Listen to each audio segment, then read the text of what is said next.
6:47 here this Tuesday morning. Your top stories before you head out in our Sunrise Smart Start. And breaking updates, RPD needs help investigating a hit and run involving a man in a wheelchair in the 19th Ward. Officers rushed to that scene, Chilai Avenue near Arnett Boulevard around 10:30 p.m. There they found the man, 46 years old, who was crossing the road in his wheelchair when he was hit by a black SUV, which then drove off. The man did not appear to have any serious injuries, but police say he was taken into the hospital as a precaution. If you have any information on the driver or that striking SUV, please call RPD. We're finding out much more about the suspect involved in a long police chase over the weekend that put several people in the hospital, including 2 officers from Greece PD. 56-year-old Sean Tracy Sr. has a 59-page criminal history, including 63 previous arrests and 33 convictions. Police say this all began with an alert for a stolen car 9 o'clock Sunday night on West Ridge Road. The Greece chief, Michael Wood, says Tracy made a clear decision to make a run for it when officers tried to pull him over. The pursuit took them down multiple busy roads, including Dewey and Lake Avenues, before ending at Mount Read Boulevard and Lexington Avenue. 2 people were injured in the pursuit. 2 officers were hit in the crash that ended the chase. All of those are expected to make a recovery. I guess the most important thing here to say is that, I'm really pleased to say and thankful to say that nothing was life-threatening on either of our officers. We thank God for that. I think we got lucky last night. It always doesn't end up that way. I'm both in incredibly good spirits. These guys are top-notch cops, and I can't say enough about them. Tracy was taken to the hospital while in custody and is facing charges for aggravated assault, fleeing an officer, possession of stolen property, and several traffic violations. To everything we know so far about the man who escaped from custody and was later caught after leading multiple law enforcement agencies on a 5-hour-long manhunt throughout downtown Saturday. This began that morning when deputies took 37-year-old Eric Fountain into custody on felony drug charges. They tell us he began complaining of pain in his shoulder, so deputies placed him in double handcuffs designed to alleviate upper body tension. But they say Fountain was able to switch the cuffs from behind him to in front and then started to make a run for it. A deputy tackled Fountain to the ground, and in doing so, the deputy hit his head on the pavement, knocking him out.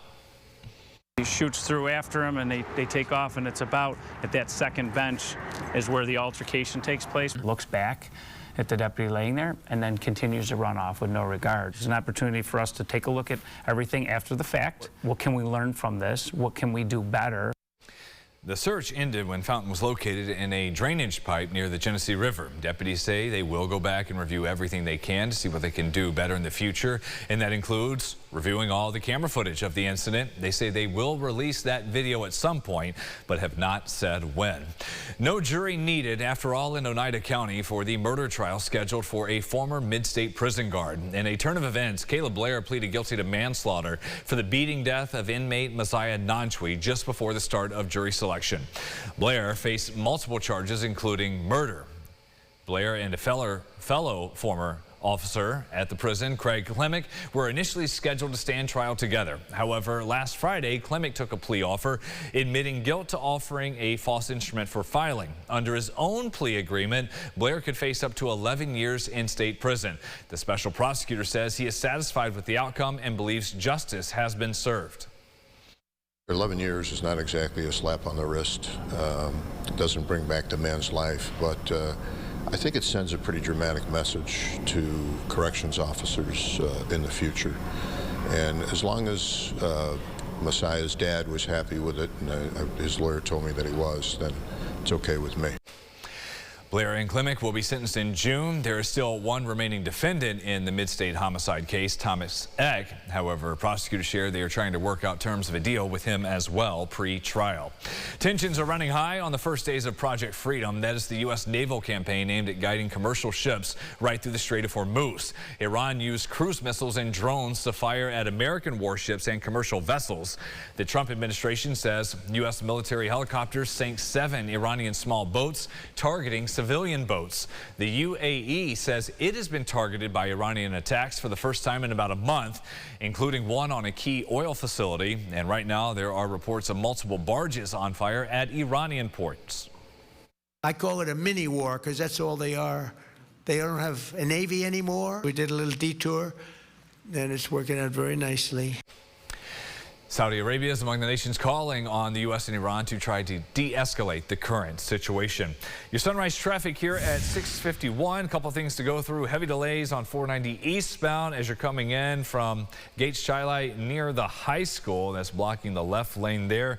Out in Henrietta, right near the thruway, 390 southbound, have an issue blocking a left lane. And then in northeast Rochester, East Main Street and Circle Street, with first responders on scene of a crash. We'll be checking sunrise traffic again at about 7:25.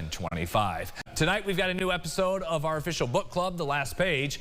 For this one, it's a fantasy romance from local author Elizabeth Everett called Magic and Mischief at the Wayside Hotel. It follows a magical hotel stranded in the human world and the single mom who might be key to saving it. When Everett was here for the talk about this, she went over her writing process, publishing her first book at 50, and her initial disdain for romance stories. I didn't start reading romance until I was in my 40s, and I read it by accident because I thought, you know, I was one of those literary snobs, and I thought romance was beneath me until by accident I read a romance, and I thought, this is amazing. Wait a minute, why have I been denigrating it this whole time? This is actually really fantastic and powerful and wonderful. That episode is tonight, 9:30 on the Rochester First streaming app. And keep your eyes on News 8, on air, and social media for the next book announcement to read along with our team. Final check that weather here on this Tuesday. Yeah, we are looking it's pretty good right now. I just poked my head outside. It's actually a really nice morning. Nice. We've got temperatures in the 60s. There's some sunshine out there as well. Showers and a couple of isolated storms come in this afternoon. That's going to bring a cold front and keeps temperatures down. Stuck in the 40s and most of the day tomorrow, even into Thursday as well. And then, yes, just kind of a slow warm up into the weekend, but more rain chances going into Saturday and Sunday. We will see you on the streaming app at 9 o'clock for our morning podcast, 9 to 9:30 live. That is Second Cup of Sunrise. 7 o'clock, CBS Mornings is coming your way. We will see you back on your TV at about 7:25.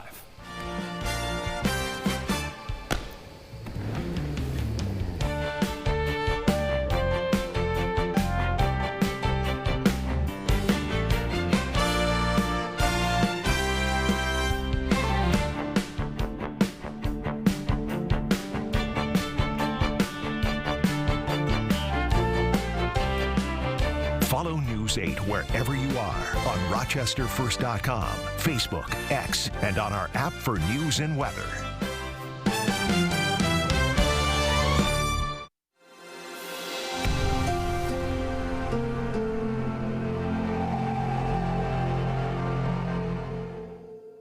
Get the Rochester First streaming app today for everything you love from News 8 On Demand, plus exclusive shows you won't see anywhere else. Search ROC and download for free on Roku, Amazon Fire, and Apple TV.